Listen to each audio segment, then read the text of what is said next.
গতকাল আবু ঈসা আসেনি। কেন আসেনি এটা কি জানো? আসসালামু আলাইকুম ওয়া রাহমাতুল্লাহ। ওয়া আলাইকুম আসসালাম ওয়া রাহমাতুল্লাহ। আলহামদুলিল্লাহ ভালো আছি। গতকাল তুমি আসোনি কেন? চলো বসি, তার ফলে বলছি।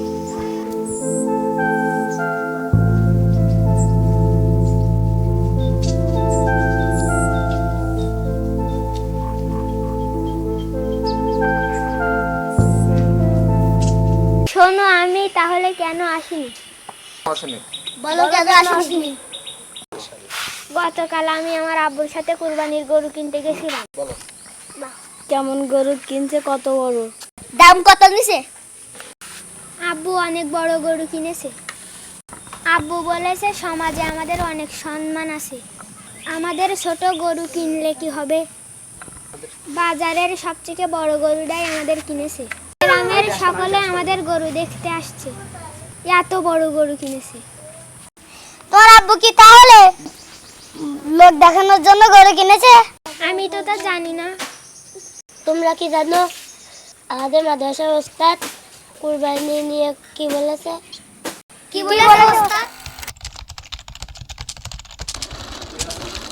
আল্লাহ তাআলা ইরশাদ করেন, ফাসাল্লি লিরাব্বিকা ওয়ানহার, আপনার প্রতিপালকের জন্য সালাত আদায় করুন এবং কুরবানি করুন।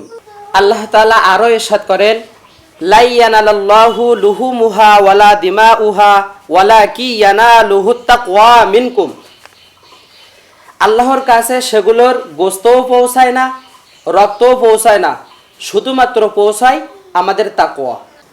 কুরবানির গুরুত্বপূর্ণ একটি শিক্ষা হলো আল্লাহ তাআলার তাওহীদের বিশ্বাসকে দৃঢ় ও পরিপূর্ণ ও নিখুঁত করা। কুরবানি আমাদের এই শিক্ষা দেয় যে ইবাদতের উপযুক্ত একমাত্র আল্লাহ। কুরবানি আমাদের এই শিক্ষা দেয় যে ইবাদতের উপযুক্ত একমাত্র আল্লাহ। আল্লাহ ছাড়া আর কেউ আর কোনো কিছু ইবাদতের উপযুক্ত নেই।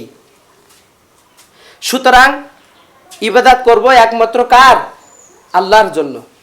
কার জন্য ইবাদত করব? আল্লাহর জন্য একমাত্র আমরা ইবাদত করব।